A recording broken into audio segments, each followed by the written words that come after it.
Hello students. जैसा कि हम लोग रिफ्लेक्शन ऑफ लाइट पढ़ चुके थे, इसमें जितने भी टॉपिक्स थे वो सारे हम लोग पढ़ लिए थे। अब हम लोग को पढ़ना है refraction of light. Reflection of light में हम लोग क्या करते थे, ग्लास के एक साइड को पॉलिश कर देते थे, तो जैसे ही लाइट उस पर इंसिडेंट होती थी वो स्ट्राइक होकर बाउंस बैक हो जाता था।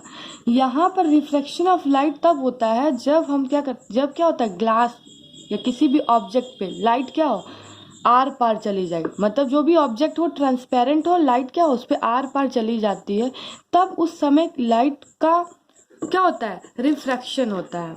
ठीक है, तो रिफ्लेक्शन ऑफ लाइट देख लेते हैं। व्हेन अ रे of light enter into different medium, जब कोई रे of light enter into different medium from any other medium, जब कोई प्रकाश की किरण एक मीडियम से दूसरे दूसरे मीडियम में जाती है, then it bend from its actual path, तो अपने एक्चुअल पाथ से क्या हो जाती है, बैंड हो जाती है, बैंड कर जाती है। तो this phenomena of bending of light is called refraction of light.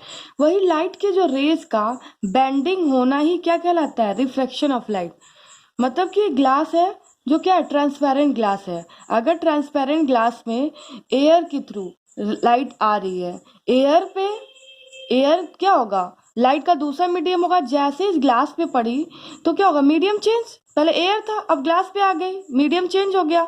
तो जैसे एक मीडियम से दूसरे मीडियम पर आती है तो होता क्या है, वो बैंड कर जाती है। उसको जाना चाहिए इधर, मगर वो क्या हो गई, बैंड कर गई। ठीक है, तो ये जो फिनोमिना होता है, ये जो घटना कहलाता है, वो कहलाता है refraction of light. Refraction of light हमें नॉर्मल हमें हमेशा देखने को मिलता रहता है। जैसे कि अगर हम लोग कोई तालाब देखे, पॉन्ड देखे, तो हम उस तालाब में देखेंगे कि उसका जो निचला हिस्सा, बॉटम जो होता है, वो हमें जब हम ऊपर से देखते तो हमें क्या हुआ, उठा हुआ दिखता है। क्यों उठा हुआ दिखता है, रिफ्रैक्शन ऑफ लाइट के कारण। क्योंकि लाइट का क्या हो रहा है, रिफ्रैक्शन हो रहा है। ठीक है, इसलिए वो उठा हुआ दिखता है, ना कि वो उठा हुआ होता है। ठीक है, ऐसे बहुत सारे एग्जाम्पल्स हैं। यही है कि जब लाइट इंसिडेंट रेज जैसे ही मीडियम वन, मतलब एयर मीडियम था, और जैसे ही मीडियम टू ग्लास में पड़ा तो क्या हो गया, जाना चाहिए इधर, मगर हो क्या गया, इसका रिफ्रैक्शन हो गया। तो ये हो गई इंसिडेंट, ये होता है इंसिडेंट रेज, जो रेज आ रही है एक मीडियम से, जैसे ही दूसरे मीडियम पढ़ के बैंड हुई, वो क्या कहलाता है, रिफ्रैक्टेड रेज। ठीक है, द रे विच strike on the surface of other medium, जब रे किसी दूसरे मीडियम के सरफेस पे स्ट्राइक करती है, तो जैसे कि एयर है और ये ग्लास है, ठीक है, तो वो क्या हो जाती है, रिफ्रैक्ट हो जाती है, जैसा बताया गया है। इनके बीच एक परपेंडिकुलर लाइन ड्रॉ करेंगे तो इसको कहते हैं नॉर्मल, जिसको कहते हैं हिंदी में अभिलंब। नॉर्मल और इंसिडेंट रेस के बीच एंगल जो बनता है उसको कहते हैं एंगल ऑफ इंसिडेंस। और नॉर्मल और रिफ्रैक्टेड रेस के बीच जो एंगल बनता है उसको कहते हैं angle of refraction, angle of या रिफ्रैक्टेड रे, रिफ्रैक्टेड एंगल। ये रिफ्रैक्टेड रे है और इसको कहते हैं रिफ्रैक्टेड एंगल। ठीक है, फिर वो जैसे ही लाइट फिर सीधे यहाँ पर बैंड होने के बाद सीधे सीधे जाएगी, उसके बाद जैसे ही दूसरे मीडियम पे, अब ट्रांसपेरेंट है ना, तो फिर तो पार हो जाएगी। ट्रांसपेरेंट से जब फिर इस मीडियम में जाएगी, फिर क्या हो जाएगा, फिर वो आगे की तरफ बढ़ जाएगी, बैंड कर जाएगी।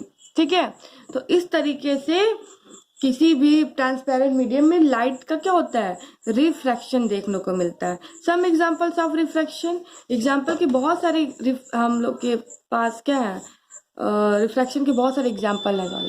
The bottom of swimming pools appear higher, जो स्विमिंग पूल का बॉटम जो होता है, नीचे वाला जो निचला तल होता है, वो उठा हुआ दिखता है। क्यों, रिफ्रैक्शन ऑफ लाइट, क्योंकि लाइट सीधे जाना चाहिए तो हमें, मगर वो बेंडिंग के कारण हमें उठा हुआ उभरा उसका हिस्सा दिखता है। A pencil partially emerge in water appears to be bent at the surface of water and air, जब पेंसिल को हम एक ग्लास में जब हम पेंसिल को पार्शली हाफ क्या कर दे, इमर्ज कर दे, ठीक, तो जाना चाहिए इधर, लेकिन जाएगी उधर ही, लेकिन हमें दिखता क्या, लाइट का रिफ्लेक्शन क्या होता है, बैंड हो जाता है। तो हमें क्या दिखता है, पेंसिल दिखेगा कि बैंड हुआ है वहां पर।